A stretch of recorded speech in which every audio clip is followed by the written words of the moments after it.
आप विश्व इतिहास पढ़ने लग रहा ना। देखो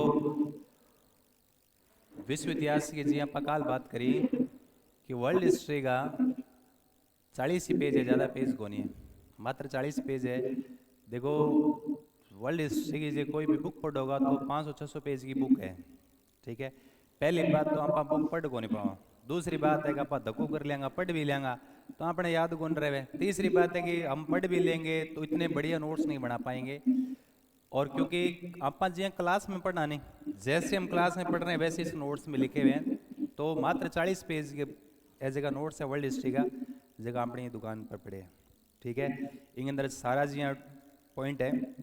पुनर्जागरण, धर्म सुधार, प्रति धर्म सुधार ले गया, वर्ल्ड हिस्ट्री, सॉरी ये प्रथम विश्व युद्ध, द्वितीय मुसोलिनी, हिटलर, नेपोलियन है ना, यूएन और यूएनओ वगैरह, प्रथम विश्व युद्ध, सॉरी द्वितीय, प्रथम विश्व युद्ध के बाद का विश्व और द्वितीय विश्व युद्ध के बाद का विश्व, रूस की क्रांति, चीन की क्रांति, जर्मनी इटली का एकीकरण और फ्रांस की क्रांति, ये सारी चीज़ें आएंगे अंदर दे दी, औद्योगिक क्रांति वगैरह, वाणिज्यवाद वगैरह सब चीज़ आएंगे अंदर नोट्स के अंदर दे दी। मात्र 40 पेज है।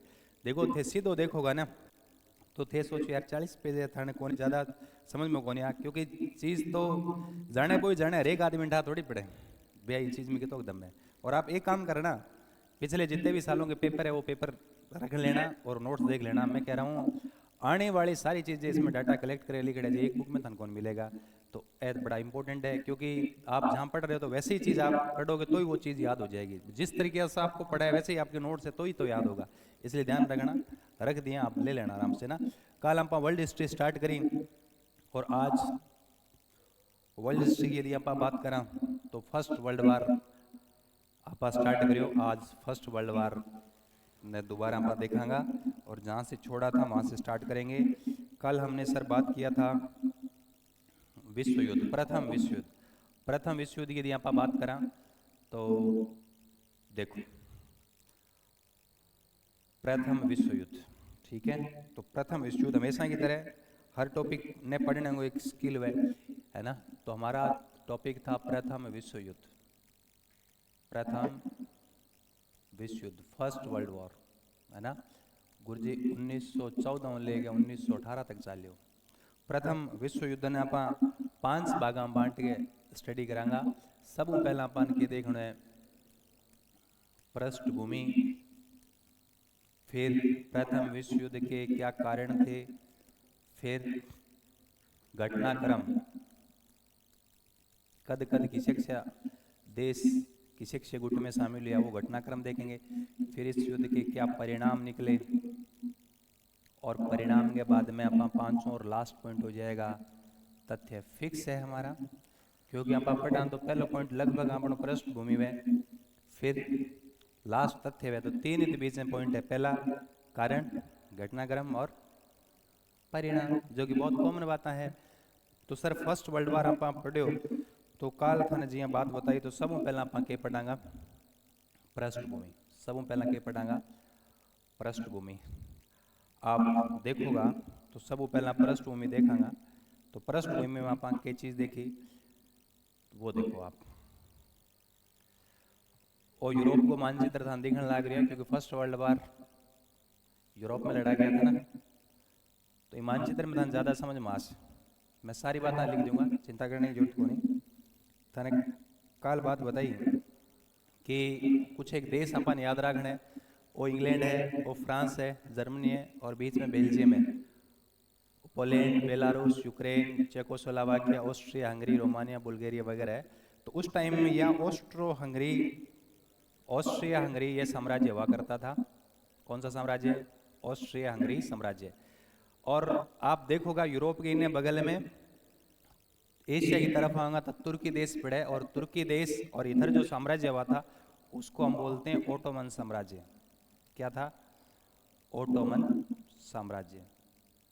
ठीक है, तुर्की में कौन सा था? ओटोमन साम्राज्य। आसपास के इलाका और तुर्की ने मिला के किसी साम्राज्य ओटोमन साम्राज्य।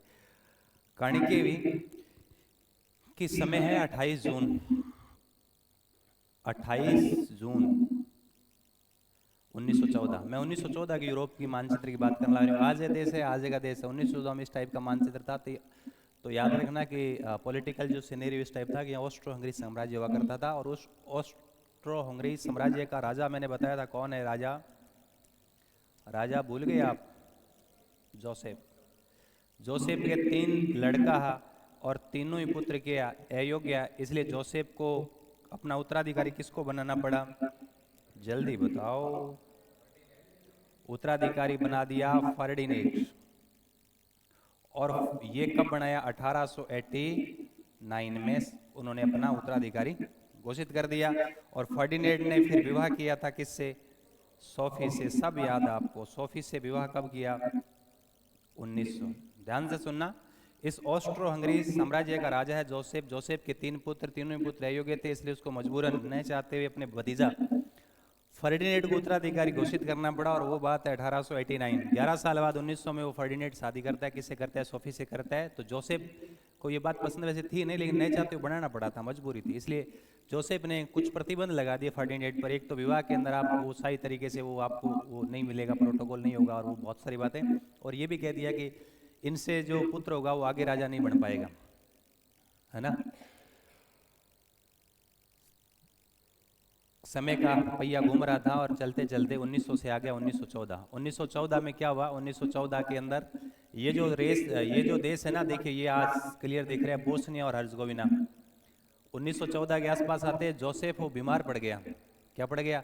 बीमार। वो बीमार पड़ा तो फिर ये अटकलें तेज हो गई कि अब राजा, ये मृत्यु होने के बाद अब राजा कौन बनेगा? फर्डिनेंड। और फर्डिनेंड ने उस समय पूरे ऑस्ट्रो हंगरी साम्राज्य में मतलब एक यात्रा की थी, मतलब दौरे पे दौरा वो किए जा रहा है। और 28 जून को कहाँ का दौरा था? बोस्निया हर्जगोविना की राजधानी थी सेरेजोवा। सेरेजोवा में उसका यात्रा निकालनी थी, लेकिन गुप्तचरों ने ये ऐसा फर्डिनेंड को बताया कि वहां जाना खतरे से खाली नहीं है, अब वहां मत जाइए, है ना।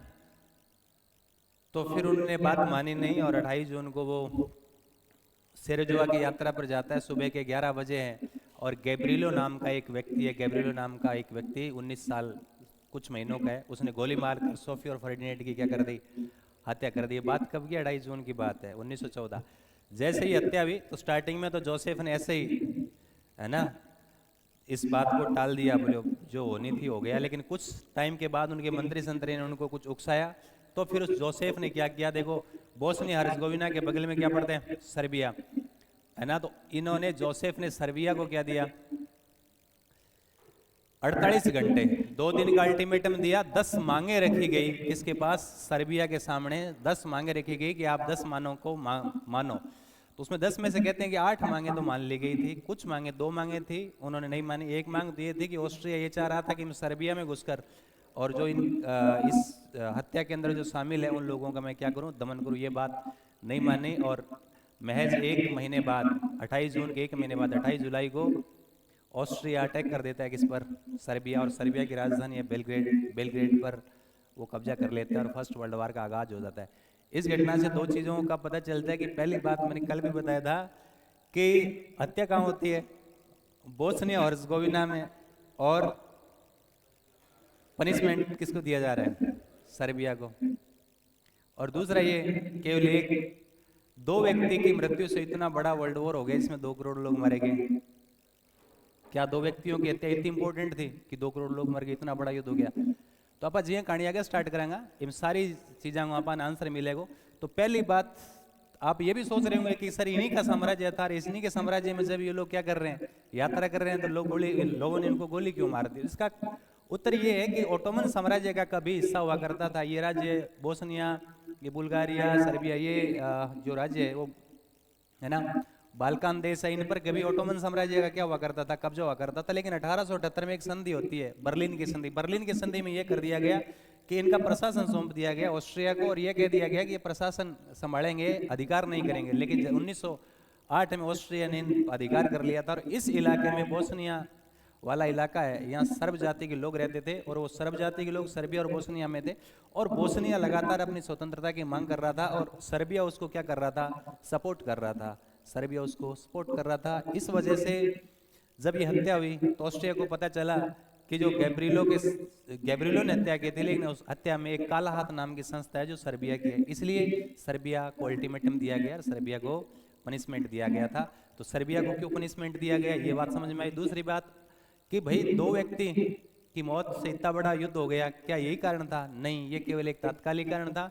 मूल वजह कुछ और थी। तो इस तरीके से फर्स्ट वर्ल्ड वार की शुरुआत होती है। हमने कल ये बातें लिखी है, मैं थोड़ा रिवीजन करवा दिया कि कुछ लोग कल अब्सेंट थे ना, तो मैं सब बच्चों का ध्यान रखता हूँ, है कि नहीं है। चलिए, ये तो हमने बात किया पृष्ठभूमि में। पृष्ठभूमि की दूसरी बात थी, सर ये युद्ध कब से कब चला। 28 जुलाई 1914 से 11 नवंबर 1918, 1565 दिन, 4 वर्ष 3 माह और 11 दिन तक युद्ध चला था। इस युद्ध में 36 देशों ने भाग लिया था। पूरा यूरोप दो गुटों में क्या हो गया था, बट गया था, विभाजित हो गया था, दो गुट बन गए थे। तो पृष्ठभूमि इतनी बातें की थी, मैंने फिर रिवीजन करवा दिया। आज हम दूसरा पॉइंट पढ़ेंगे, और दूसरे पॉइंट कौन सा है, इस विश्व युद्ध के कारण। प्रथम जो महायुद्ध था, पृष्ठभूमि होगी। अब प्रथम महायुद्ध के हम क्या पढ़ेंगे, कारण पढ़ेंगे कि प्रथम विश्व युद्ध के क्या कारण थे। तो प्रथम विश्व युद्ध के कारणों की हम यदि चर्चा करें तो देखो, प्रथम विश्व युद्ध के यदि हम कारण की बात करें तो आपने पता है कि पहला मैं कारण लिख रहा हूं यूरोप, पहला मैं कारण लिख रहा हूं गुप्त संधियां। क्या गुप्त संधियां, क्या हुआ था, गुप्त संधियों वाला मामला थोड़ा सा समझो आप। ये देखो जर्मनी है ना, जर्मनी 1871 में जर्मनी का एकीकरण हो चला था, और जर्मनी का जो बिस्मार्क था वो गुप्त संधियों का जन्मदाता है। क्योंकि औद्योगिक क्रांति में इंग्लैंड सबसे आगे था, इंग्लैंड आगे था, और इसकी होड़ किससे थी, फ्रांस से थी। जर्मनी थोड़ा लेट हो गया, तो औद्योगिक क्रांति में पिछड़ जाना, और फिर जर्मनी का एकीकरण हुआ। तो बिस्मार्क जर्मनी को महाशक्ति बनाना चाहता था, तो जर्मनी का बिस्मार्क हुआ, वो गुप्त संधियों का जन्मदाता माना जाता है। मैं 3-4 संधियां कल भी बताई थी, आज फिर बता रहा हूं। तो ये गुप्त संधियां क्या होती है कि जैसे 2 देश या 3 देश आपस में संधियां कर लेते हैं, इसका मतलब केवल उन्हीं देशों को पता है क्या संधि की है, तीसरे को किसी को बनने का नहीं है। तो गुप्त संधियां विश्व शांति के लिए खतरा थी, है ना। क्या संधियां की पता ही नहीं चला, दोनों ने बात कर ली, बोले कोई भी आप पर अटैक करेगा तो मैं तेरी हेल्प करूंगा, और मेरे पे कोई अटैक करेगा तो आप मेरे पे, बगल वाले को पता ही नहीं है, बगल वाला अकेला समझ कर अटैक कर देगा तो 20 देश आ जाएंगे। तो इस टाइप की गुप्त संधियां थी। तो जर्मनी को देखकर सब देशों ने अपनी हिफाजत के लिए क्या स्टार्ट कर दी, गुप्त संधियां करनी स्टार्ट कर दी। तो यदि हम बात करें गुप्त संधियों की, तो कुछ संधियां अपन याद रखनी है, और वो संधि है सबसे पहले 1873 का 3 राष्ट्रों का संघ। बताया था ना 1873 का 3 राष्ट्रों का संघ कौन सा था, आरजू, ऑस्ट्रिया, दोबारा लिखनी पड़ेगी क्या, चलो मैं लिख ही देता हूं यार। इसका जनक कौन है, इसका जनक कौन है, गुप्त संधियों का जनक, गुप्त संधियों का जनक। चलो मैं बात लिख देता हूं, इस गुप्त संधियों का जनक कौन है, बिस्मार्क, गुरुजी बिस्मार्क हटे हुए जर्मनी हुए।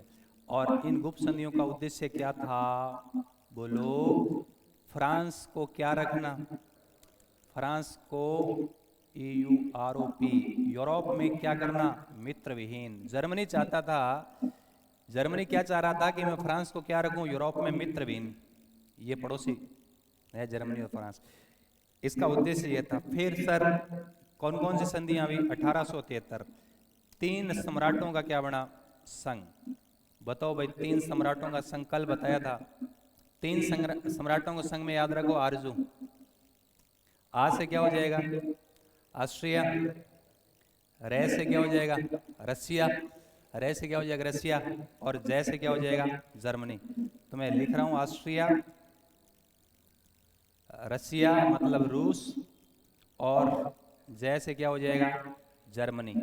ठीक, फिर 1873 के बाद मैं 1879 लिख रहा हूं, कौन सी संधि, द्विराष्ट्र संधि। नाम से पता चल रहा है क्या, 2 राष्ट्रों के बीच में संधि है। इसमें आप क्या ध्यान रखोगे, द्विराष्ट्र संधि में रूस हटा दो तो कौन सा बच जाएगा, रूस हटा दो तो कौन सा बच जाएगा, ऑस्ट्रिया और जर्मनी, ऑस्ट्रिया और जर्मनी, ऑस्ट्रिया और जर्मनी। फिर आप आइए 1882, ये इंपॉर्टेंट, ट्रिपल अलायंस, त्रिराष्ट्र संधि।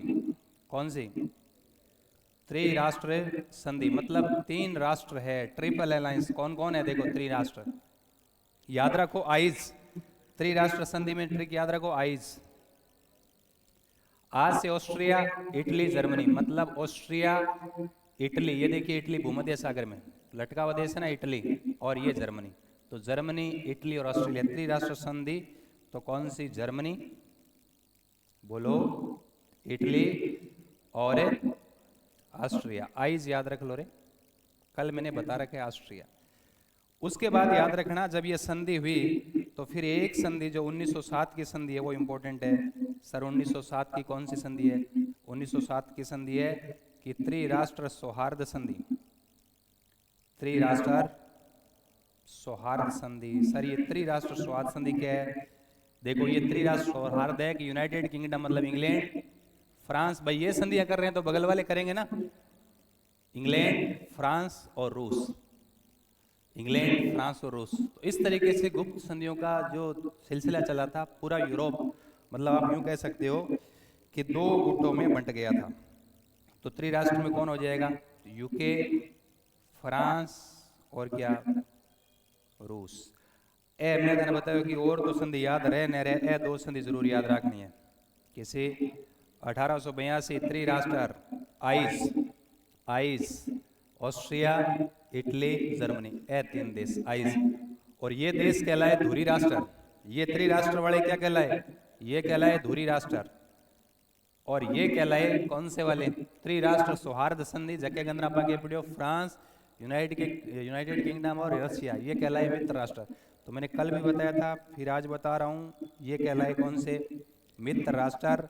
और आगे चलकर इन्हीं मित्र राष्ट्र और धुरी राष्ट्र में क्या होता है? फर्स्ट वर्ल्ड वॉर होता है। हालांकि इसमें इटली इनसे अलग हो जाता है। क्यों हो जाता है वो सारी बात हम लोग करेंगे, ठीक है। तो इतनी संधि अपन याद रखनी, इसलिए बहुत सिंपल है, बहुत ज्यादा सिंपल है। तो इस तरीके से आप समझ सका कि गुप्त संधियां प्रथम विश्व युद्ध का एक कारण था, पूरा यूरोप दो गुटों में बंट गया था। अब और अन्य कारण क्या है? बहुत सारे कारण है, मैं बताता चलूंगा आपको। देखिए जर्मनी का किससे कंपटीशन था? फ्रांस से। जर्मनी का फ्रांस से था। जर्मनी का किससे था? यूनाइटेड किंगडम से था। इंग्लैंड, फ्रांस, प्रॉब्लम थी, कंपटीशन था। इससे क्या थे? प्रतिस्पर्धा थी। किसके लिए प्रतिस्पर्धा थी? आप समझिए, यूरोप में क्या हो चला है? औद्योगिक क्रांति हो चुकी है, बड़े बड़े उद्योग लगे। तो उद्योग लगेंगे तो क्या चाहिए? कच्चा माल। कच्चा माल इनके पास इतना था नहीं। और अपना अफ्रीका और एशिया के अंदर बड़ा बड़ा देश है ना, तो बट बा देशा पर कब्जा करने की होड़, और ई होड़ ने आप कहो साम्राज्यवादिता की होड़, है ना। तो साम्राज्यवाद होड़ में हर राष्ट्र दूसरे राष्ट्र से आगे निकलना चाह रहा था। तो एक कारण हो जाएगा साम्राज्यवादिता की होड़। अब आप कहोगे सर साम्राज्यवादिता की होड़ क्यों? तो मैंने कहा औद्योगिक क्रांति हो चली थी, इसलिए कच्चा माल इन देशों से प्राप्त करते थे और तैयार माल वहां बेचते थे। तो एक कारण ये हो जाएगा व्यापारिक और औद्योगिक क्रांति, याद रहिएगा। जब इस तरीके से होड़ मची तो मान के चलो कि हर देश क्या करेगा? आपकी मिलिट्री बढ़ाएगा। और मैंने बताया कि उस समय 1914 के आसपास यूरोप के देश है, वो कहते हैं अपने बजट का 80 से 85% तक पूरा खर्चा मिलिट्री पर करते थे। किस पे करते थे? मिलिट्री पे करते थे। तो चलो मैं लिख देता हूं और आप समझ रहे हो कि इस तरीके से संधियां हुई तो पूरा यूरोप कितने गुटों में बंट गया? दो गुटों में बंट गया। तो पहला जो कारण बताया था वो कौन सा कारण हो गया? गुप्त संधियां। दूसरा कारण, दूसरा कारण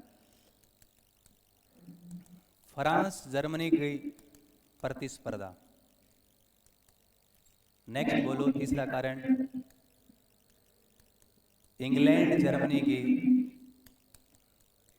हाँ, साम्राज्यवादिता की होड़ या प्रतिस्पर्धा, एक ही बात है। सर ये क्यों हुई? ये इसलिए हुई कि वहां क्या हो चला था? औद्योगिक प्लस क्या? व्यापारिक प्रतिस्पर्धा। सर औद्योगिक और व्यापारिक प्रतिस्पर्धा के चलते साम्राज्यवादी, साम्राज्यवादिता की क्या चली थी? होड़। और ये जब सब हुआ तो सब देशों ने अपना क्या किया? सैन्यकरण। क्या किया? सैन्यकरण। और गुप्त संधियों के चलते गुटों का क्या हो गया? निर्माण। गुटों का क्या हो गया? निर्माण। गुटों का निर्माण। अब मैं थाने एक चीज और बताऊं, जगह आपने याद रखनी है। देखो कंसेप्ट आपको क्लियर है तो फिर आपको कोई समस्या आएगी नहीं, और अदरवाइज तो रट्टा मारते रहना। कौन मना कर रहा है? अब देखो, अब मैं बता रहा हूं आप लोगों, ये हो गया गुटों का निर्माण। अब अपन देखना है जर्मनी। जर्मनी क्योंकि जबको ओढ़ में थोड़ा पीछे रह जाए नहीं, वो बहुत अग्रेसिव हो जाए, हुआ को नहीं हुआ? अरे जब पिछड़ जाता है अग्रेसिव हो जाता है, होता है कि नहीं होता है? ये कन्फर्म है। इसलिए जर्मनी का औद्योगिक इसमें साम्राज्यवादिता की दौड़ में पीछे रह जाना भी एक फर्स्ट वर्ल्ड वॉर का कारण बना, क्योंकि वो जैसे ही होड़ में पीछे रहा वो अग्रेसिव हो गया। उग्र राष्ट्रवाद की भावना, तो जर्मनी के अंदर उग्र राष्ट्रवाद की भावना थी कि हमें देश को क्या बनाना है? महाशक्ति बनना है। और जर्मनी का राजा होता है विलियम सेकंड, केसर विलियम सेकंड। 1914 में फर्स्ट वर्ल्ड वॉर के दौरान जर्मनी का राजा कौन है? विलियम केसर सेकंड। विलियम सेकंड याद रख लो। बिंगो कोटेशन है, वो कहता है कि मेरा सपना जर्मनी को विश्व शक्ति बनाना है, महाशक्ति बनाना है, और या पतन के लिए तैयार करना है, बीच में नहीं, या तो अर्स या फर्स, विचार लो मामलो को नहीं, है ना। तो इस टाइप का वो आदमी था, उसका कोटेशन है ना। तो तीन का अंतर समझ में आ जैसे जर्मनी का औद्योगिक में पिछड़ जाना, औद्योगिक क्रांति में। दूसरा, जर्मनी में उग्र राष्ट्रवाद, और एक विलियम सेकंड का चरित्र। विलियम सेकंड का चरित्र में तीन बातें लिख रहा हूं, फिर अन्य कारण है उनकी भी हम चर्चा करेंगे, है ना। तो जर्मनी का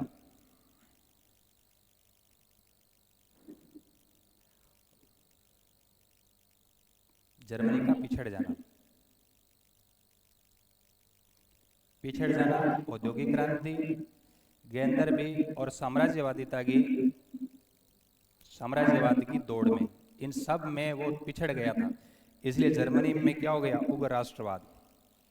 तो मैं लिख रहा हूं जर्मन उग्र राष्ट्रवाद, जर्मन उग्र राष्ट्रवाद। राष्ट्रवाद समझ रहे हो क्या हैं? अरे राष्ट्रवाद समझ रहे हो? सब कुछ राष्ट्र के लिए समर्पित कर देना, सब कुछ देश के लिए, केवल और केवल देश। और वही कैसा? उग्र राष्ट्रवाद, एकदम कट्टर उग्र राष्ट्रवाद। इसका जो था ना राजा, जर्मनी का राजा था कौन? William second. विलियम सेकंड का चरित्र, वो क्या कहता था?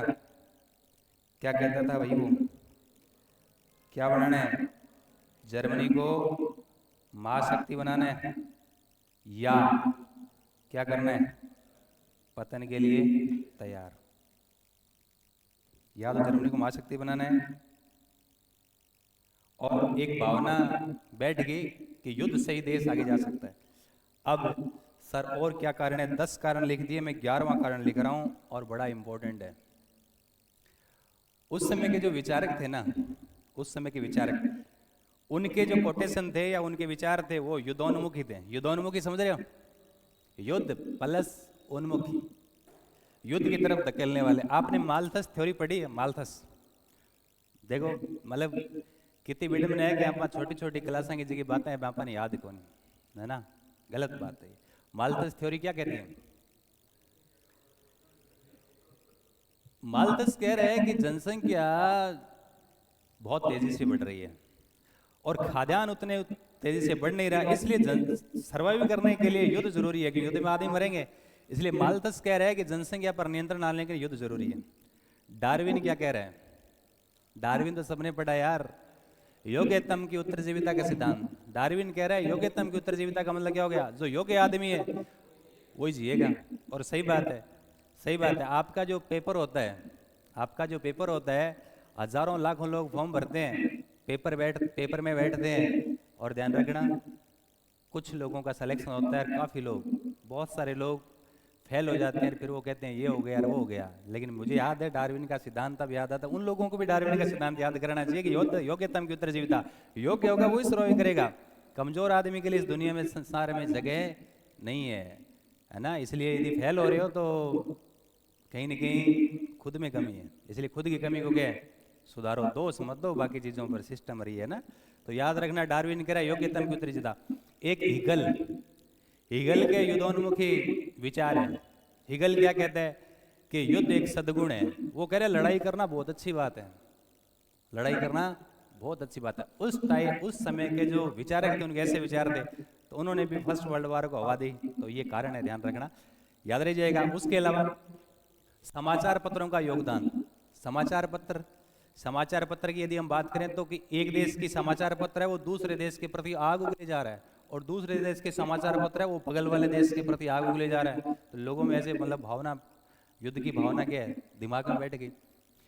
इसके अलावा उस समय ऐसी कोई अंतर्राष्ट्रीय संस्था नहीं थी जो युद्ध से मानव जीवन को बचा सके। तो इंटरनेशनल जो संस्था, अंतर्राष्ट्रीय संस्था का अभाव था। जैसे सेकेंड वर्ल्ड वॉर के बाद यूएन बना, संयुक्त राष्ट्र संघ, तो सेकेंड वर्ल्ड वॉर के बाद कोई विश्व युद्ध हुआ नहीं। इसलिए उस समय ऐसी कोई संस्था नहीं थी जो युद्ध होने से बचा सके। तो पहले मैं लिख देता हूं, फिर आगे के कारण हम बात करेंगे।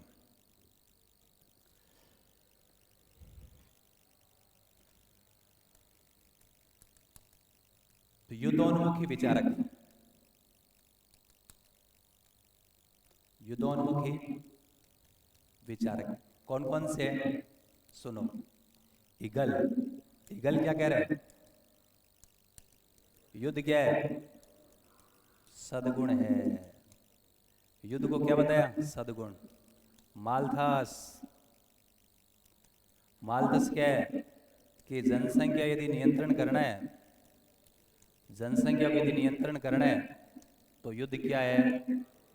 जरूरी। जनसंख्या नियंत्रण के लिए युद्ध क्या है? जरूरी। और डार्विन क्या कह रहा है? डार्विन के क्या सिद्धांत है? योग्यतम, अरे योग्यतम की उत्तरजीविता।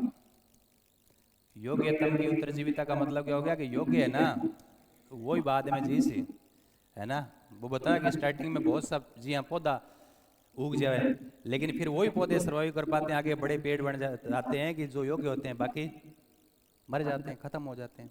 याद रह जाएगा। सर ये तो समझ में आया। मैं 12वां कारण लिख रहा हूँ, फर्स्ट वर्ल्ड वॉर का नेक्स्ट जो कारण है वो मैं लिख रहा हूँ कि समाचार पत्रों की, समाचार पत्रों की भूमिका, कि उस समय के समाचार पत्र, एक देश के समाचार पत्र दूसरे देश के प्रति आग उगल रहे थे। नेक्स्ट, अंतरराष्ट्रीय संस्था का अभाव। उस समय ऐसी कोई संस्था नहीं थी, है ना, जो युद्ध होने से बचा सके। अंतरराष्ट्रीय संस्था का अभाव, अंतरराष्ट्रीय संस्था का अभाव। याद रखना, यूरोप का शक्ति संतुलन बिगड़ना नेक्स्ट कारण है। यूरोप का शक्ति संतुलन बिगड़ना। सर इसका मतलब क्या हो गया? इसका मतलब ये हो गया कि यूरोप में जैसे जर्मनी है ना, ये जर्मनी, जर्मनी का जैसे एकीकरण हुआ और जर्मनी एन केन प्रकार महाशक्ति बनना चाह रहा था, है ना, इसलिए पूरा यूरोप का शक्ति संतुलन बिगड़ गया और लोग गुप्त संधियां की ओर क्या हो गए? अग्रसर हो गए। और नेक्स्ट, नेक्स्ट कारण आप समझने से पहले आप इधर मैप मैप देखोगे तो ज़्यादा समझ में आएगा। देखिए ये देश कौन सा है? ये देखो जापान है। और ये बड़ा सा देश कौन सा है? रसिया। उस समय का तो रसिया बहुत बड़ा था, मैं तो आज की बात बता रहा हूँ। बात कब की है? बात है 1905, रसिया वर्सेस जापान। युद्ध होता है, 1905 की बात है, और उसमें रसिया की क्या हो जाती है? हार, और जापान की क्या हो जाए? जीत।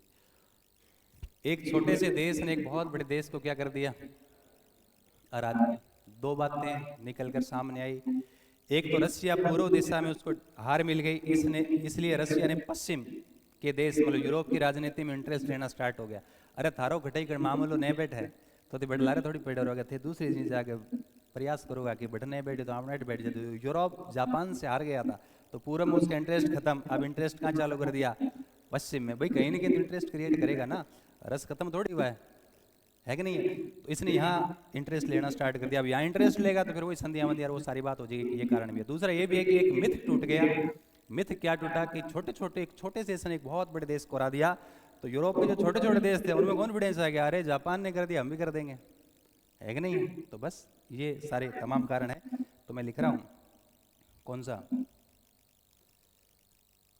कौन सा कारण? देखिए, रूस की जापान से हार। अब रूस यूरोप की राजनीति में क्या, राजनीति में इंटरेस्ट लेना क्या कर दिया? स्टार्ट।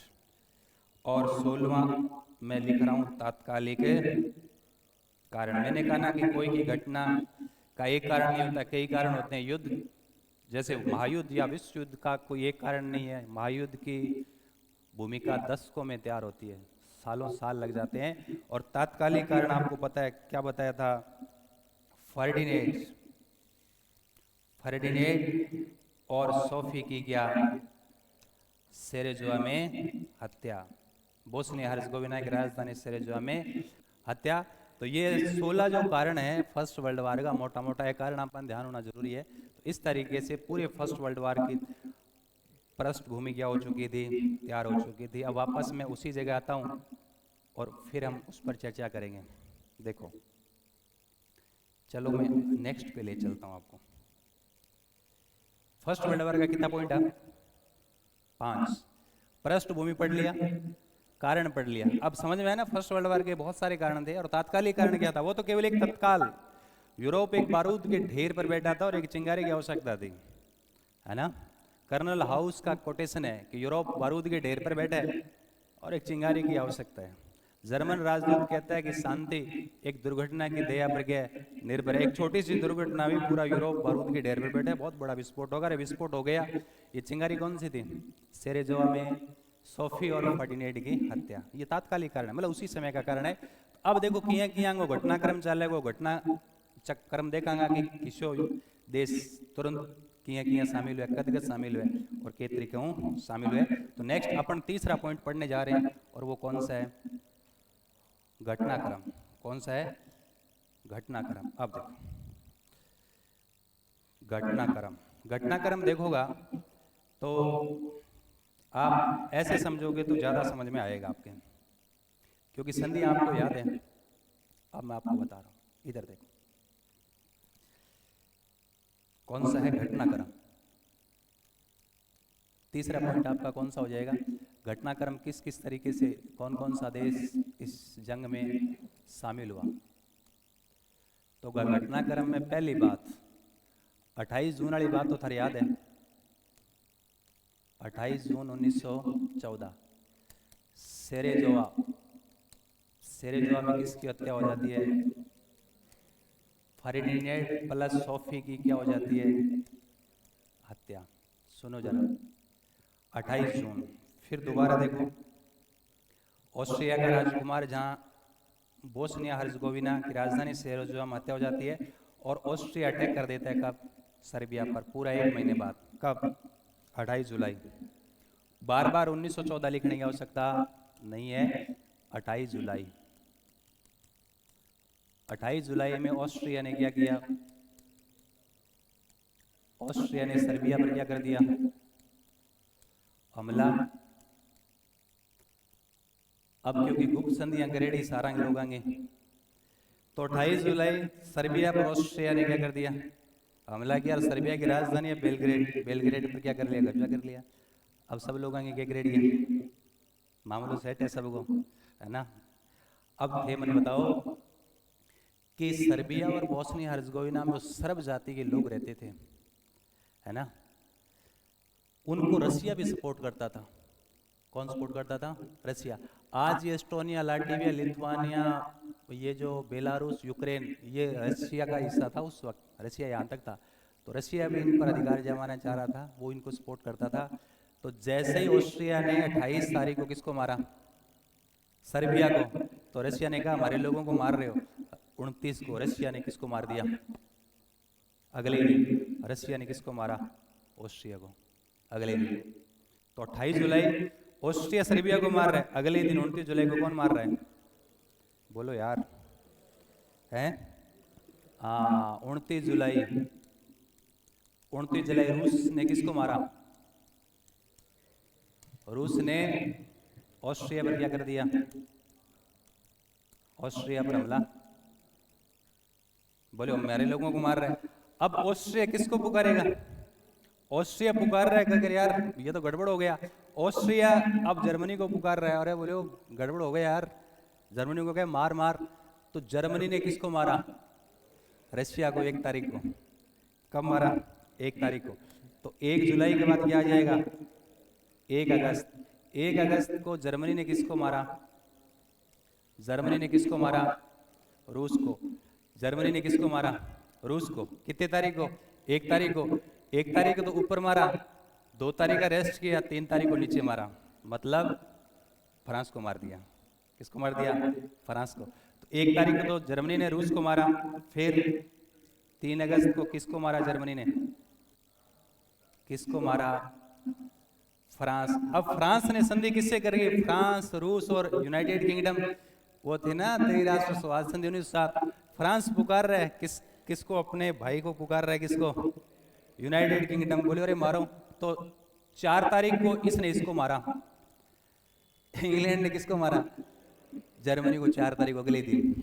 तारीख पूछेंगे एग्जाम में, ध्यान रखना।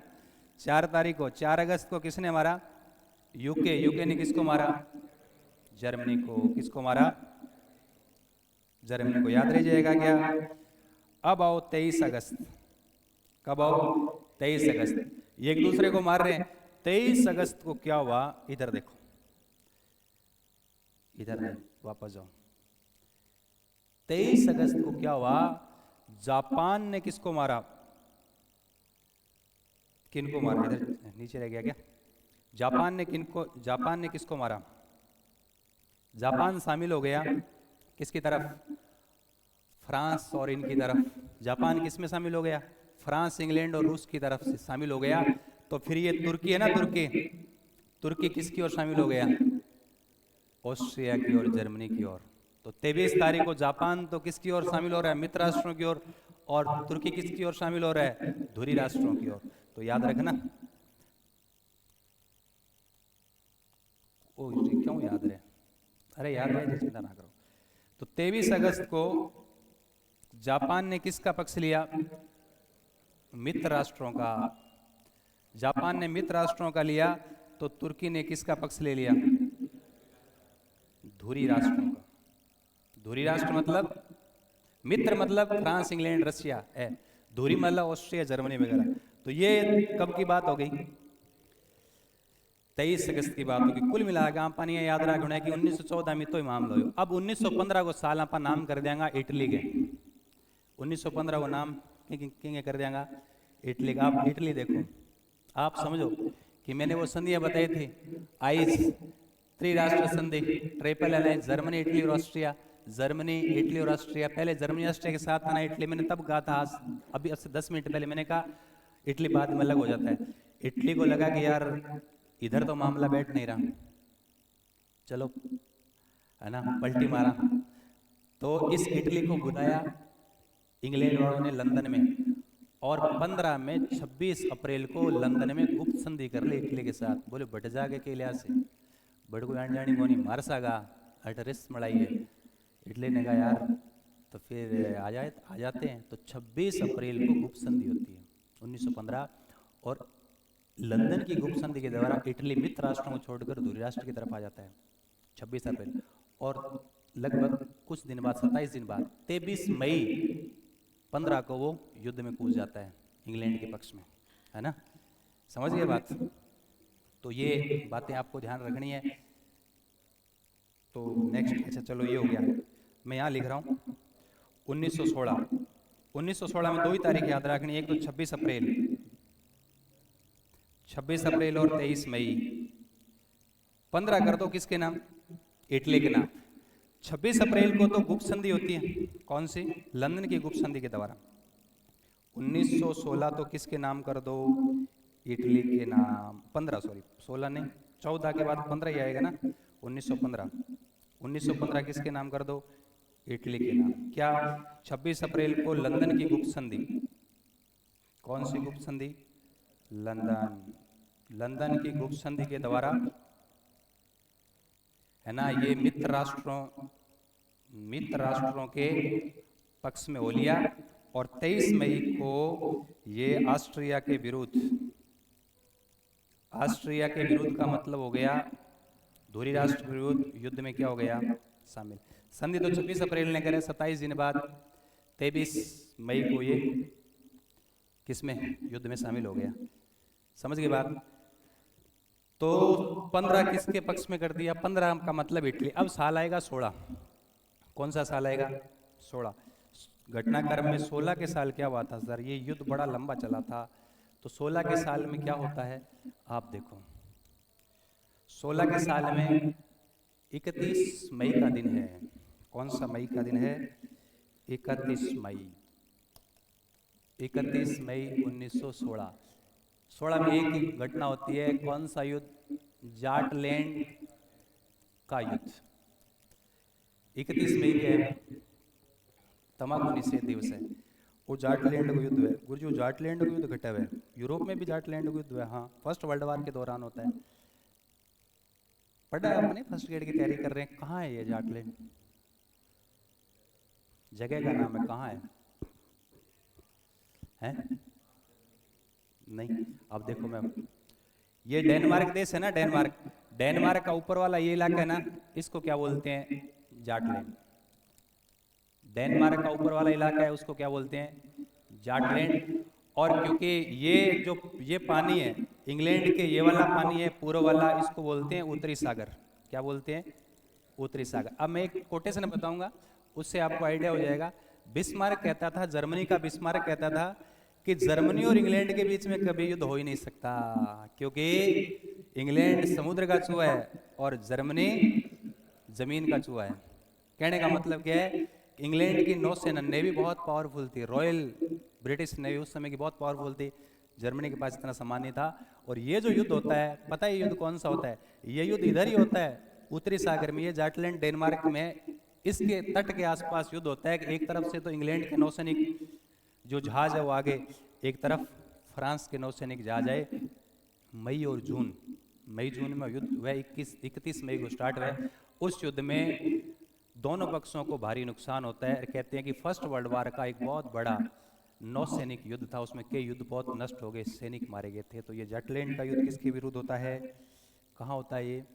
Jutland, Denmark. पहली बात, ये डेनमार्क में कौन सा है? नॉर्थ वाला इलाका है। एक तरफ इंग्लैंड और एक तरफ क्या है? हाँ, जर्मनी। एक तरफ क्या है? जर्मनी। याद रह जाएगा क्या? ये कब की बात है? 31 16 16 में एक। अब आ जाओ 17। अब क्या आ जाओ? 17 याद रहे जैसे कि 17 में क्या याद रखना है? 17 में थाने एक, मैं एक चित्र और ले गाऊँ, बहुत बातें थाने समझानी पड़े, है ना। और आप देखोगे ये वाला मैप, देखो आप, आपको ये समझ में आएगा। ये देखो, ये समझो आप, मैं इसको ओवरलैप कर रहा हूँ। फर्स्ट वर्ल्ड वार जब चल रहा था ना, फर्स्ट वर्ल्ड वार जब चल रहा था, तब देखिए ये यूएस है, ये क्या है? US, United states of America. ये क्या बेच रहा था? ये हथियार बेच रहा था सबको, मजे ले रहा था कि लड़ाई, अरे करो करो। उसको कह रहे अरे ये मेरे बड़े बड़ी, ये ले जा। उसको जाके कह रहे देख मैंने ये भी नहीं हथियार बने, ये ले जाओ। हथियार बेच के खूब पैसे कमा रहा था। कौन? अमेरिका। यूएस से युद्ध यहाँ चल रहा था, ये देख रहा था, बोले मजे आ रहे, लड़ो लड़ो और लड़ो, है ना। तो ये हथियार बेच रहा था। इसका हमेशा अमेरिका की पॉलिसी है। आज भी हथियारों का दुनिया का एक बहुत बड़ा निर्यातक देश है अमेरिका, और अमेरिका की धरती पर आज तक कोई युद्ध नहीं हुआ है, ठीक है। इसलिए वो देश के एडवांस है, जहाँ युद्ध हो जाए बड़े बर्बादी हो जाए, है ना, ठीक है। लेकिन पता है क्या है? यूएसए का एक जहाज था लुसिटानिया, है ना। क्या था?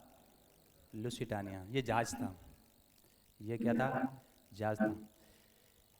लुसिटानिया जहाज में कुछ अमेरिकी यात्री सवार थे, और अटलांटिक महासागर में लुसिटानिया जहाज को जर्मनी देश ने डुबो दिया। तो उसमें यूएसए के कुछ व्यक्ति मारे गए। अब यूएसए देश के व्यक्ति मारे गए, तो उस समय अमेरिका का राष्ट्रपति था वुडरो विल्सन। तो वुडरो विल्सन ने कहा 17 में, बोले अब हमें कोई खतरा नहीं है, अब हमें युद्ध में शामिल हो जाना चाहिए। और ये 6 अप्रैल 1917 लुसिटानिया जहाज डुबाने के बाद अमेरिका भी युद्ध में कूद पड़ा। किसके तरफ? इंग्लैंड के पक्ष में। तो ध्यान रखना, 6 अप्रैल, कोई खतरा नहीं, 6 अप्रैल 1917, 6 अप्रैल 1917, है ना। यूएसए क्या हो गया? शामिल। किसका पक्ष? यूएसए ने किसका पक्ष लिया? यूके का। कारण क्या था? कौन सा जहाज? यूएसए का लुसिटानिया, लुसिटानिया जहाज है वो डुबा दिया था, है ना। जर्मनी ने जहाज डुबाया। किसने? जर्मनी ने। तब दिक्कत आ गई इसको, ना। और फिर साल आएगा कब? 1918। 1918 में याद रखो, 8 जनवरी 8 जनवरी 1918 8 जनवरी 1918 और 3 मार्च 1918। 1918 में दो बातें याद रखनी। 8 जनवरी वुडरो विल्सन, वुडरो विल्सन ये यूएसए का क्या है, यूएसए का प्रेसिडेंट है, यूएसए का प्रेसिडेंट है। वुडरो विल्सन 14 सूत्रीय घोषणा, 14 सूत्रीय घोषणा तैयार करे, 14 सूत्रीय घोषणा तैयार करे। और Woodrow Wilson first world war समाप्त, और 14वीं इसकी घोषणा है, वह घोषणा आ गया फर्स्ट वर्ल्ड वार की समाप्ति के बाद एक अंतर्राष्ट्रीय संस्था शांति स्थापित करने वास्ते राष्ट्र संघ का निर्माण हुआ। ठीक है। और देखिए बहुत काम की बात है, रसिया देखो युद्ध में शामिल हुआ। रसिया युद्ध में जब शामिल हुआ तो वहां रसिया को बहुत नुकसान हुआ था इस युद्ध में। रसिया को इस फर्स्ट वर्ल्ड वार में बहुत नुकसान हुआ, तो वहां की जनता ने विद्रोह कर दिया था। हम पढ़ेंगे रूसी क्रांति, वहां के लोग नाराज हो गए थे, है ना। वहां के लोग क्या हो गए थे, नाराज हो गए थे, क्रांति हो गई थी 1917 में। तो रसिया में क्रांति हुई, और क्रांति के बाद रसिया ने जर्मनी से संधि करके युद्ध से अलग हो गया। उस संधि जो हुई थी 3 मार्च को, और उस संधि का नाम है ब्रेस्ट लिटोवस्क संधि। कौन सी, ब्रेस्ट लिटोवस्क की संधि। तो ध्यान रखना 3 मार्च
तो 6 अप्रैल 17 यूएसए शामिल हो गया, लुसिटानिया जहाज जर्मनी डुबा दिया था। उसके बाद आप 18 की दो घटना याद रखो।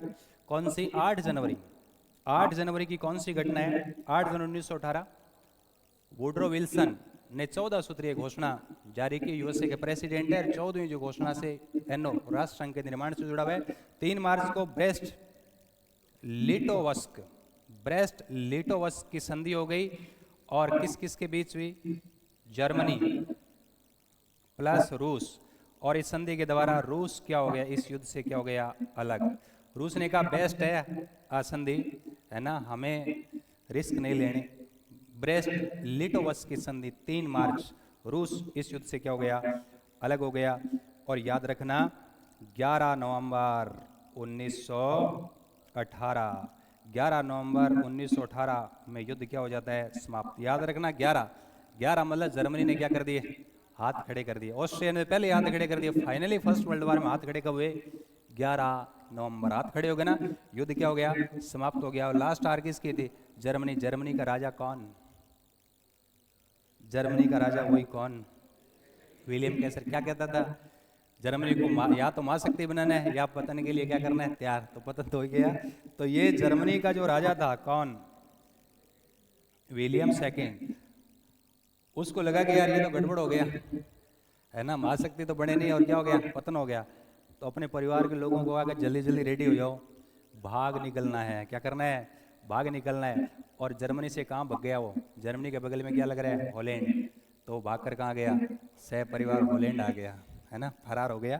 तो विलियम सेकंड सह परिवार भागा कहाँ, हॉलैंड। तो इस तरीके से ये फर्स्ट वर्ल्ड वॉर का क्या चलता है, घटनाक्रम चलता है। बहुत सिंपल है, बहुत इजी है, बहुत सिंपल, बहुत इजी। 5 मिनट में हम रिवीजन कर लेंगे। अब इसके 2 ही पॉइंट बचे हैं, परिणाम और तथ्य। परिणाम और तथ्य, चिंता नहीं करना। और देखो आप लोग पढ़ते हो तो पता नहीं कौन से पॉइंट पे कितना आप टाइम स्पेंड करते हो। ये जो तिथि है ना, कौन कब शामिल हुआ, यहाँ से सवाल बनेगा, बनता है कि नहीं बनता है। और मैं ये कह रहा हूँ 99% बच्चे पढ़ के छोड़ देते हैं, याद होते नहीं है। क्योंकि याद होता नहीं है, याद करना पड़ता है।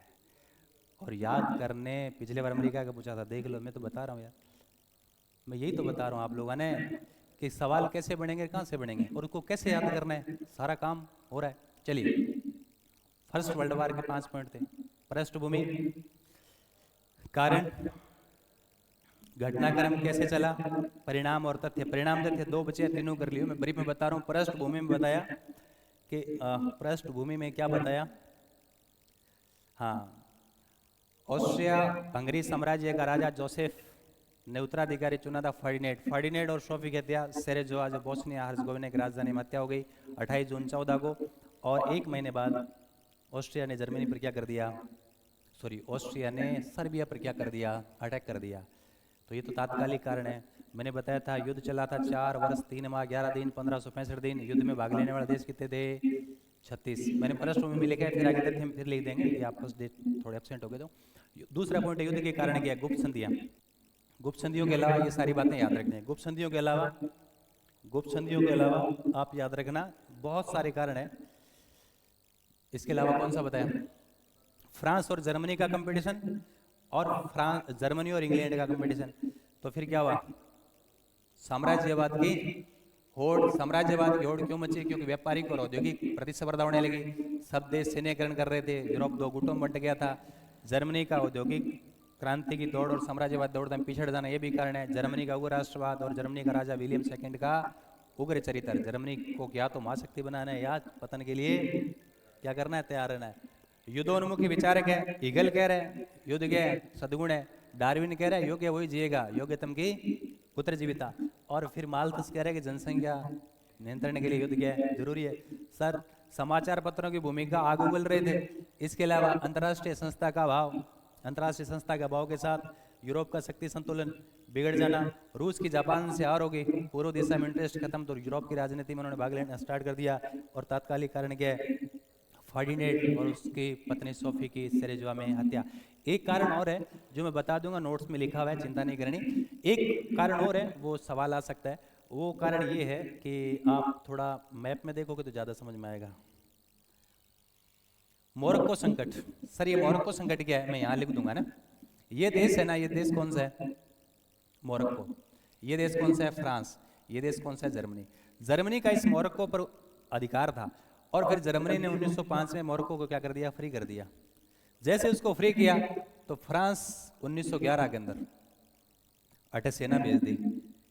सेना भेज, जर्मनी को लगा यार हमने जिसको फ्री किया है फ्रांस उस पर कब्जा कर रहा है, इससे अच्छा है कि हमारा पुराना दोस्त हम ही कब्जा कर लेते हैं। तो यहाँ जर्मनी ने अगाडीर बंदरगाह पर पैंथर जहाज भेज दिया। अगाडीर बंदरगाह पर कौन सा जहाज, जर्मनी ने अपना पैंथर जहाज भेजा। और पैंथर जहाज भेजा, ये 16वां 17वां जो भी है युद्ध का कारण है। तो आप इन कह सका ये कौन सा संकट, मोरक्को संकट। तो मोरक्को को लेकर भी एक संकट पैदा हो गया था। तो एक देश दूसरे देश के प्रति बहुत, मतलब एक देश दूसरे देश देख ही राजी को नहीं, इतने तरीके के विवाद थे। तो ये कारण। फिर हमने देखा कि सर घटनाक्रम कौन सा है। घटनाक्रम की बात करी तो सबसे पहला 28 जून ने हत्या हुए। 28 जून के बाद 28 जुलाई ऑस्ट्रिया ने किसको मारा, सर्बिया को। तो 29 को रूस ने ऑस्ट्रिया को मारा। तो 1 अगस्त को जर्मनी ने किसको मारा, रूस को। और 3 को जर्मनी ने फ्रांस को मारा। 4 को यूके ने जर्मनी को मारा, अगस्त। उसके बाद 23 अगस्त, 23 को क्या हुआ, जापान मित्र राष्ट्रों के पक्ष में आ जाता है और तुर्की किस में आ जाता है, धुरी राष्ट्रों के पक्ष में आ जाता है। सर 16 चला, 14 चला गया, 15 किसको दे दिया, इटली को। 15 किसको दिया, इटली। 26 अप्रैल 1915 को लंदन की गुप्त संधि के द्वारा वो इटली धुरी राष्ट्र से मित्र राष्ट्र के पक्ष में आ जाता है। और 23 मई को तो वो 15 में युद्ध में कूद जाता है ऑस्ट्रिया के खिलाफ। 16 में जाटलैंड का युद्ध हुआ, जर्मनी और इंग्लैंड के बीच। डेनमार्क में नॉर्थ पार्ट है, वो क्या कहलाता है, जाटलैंड। ठीक है। फिर 17 खतरा, यूएसए ने कहा कोई खतरा नहीं। 17 में 6 अप्रैल को यूएसए युद्ध में कूद गया, किसकी तरफ, इंग्लैंड के पक्ष में, है ना। क्योंकि जर्मनी ने उनका लुसिटानिया जहाज डुबा दिया जिसमें अमेरिकी कुछ यात्री मारे गए थे। 18 में 8 जनवरी को वुड्रो विल्सन यूएसए का क्या प्रेसिडेंट है, उसने 14 स्तरीय घोषणा पत्र जारी किया। 3 मार्च को बेस्ट लिटोवस की संधि के दौरान जर्मनी से करके रूस अलग हो गया, क्योंकि रूस में क्रांति हो गई थी। और 11 नवंबर हाथ खड़े हो गए, जर्मनी हार गई। ऑस्ट्रिया इससे पहले भी हार चुका था।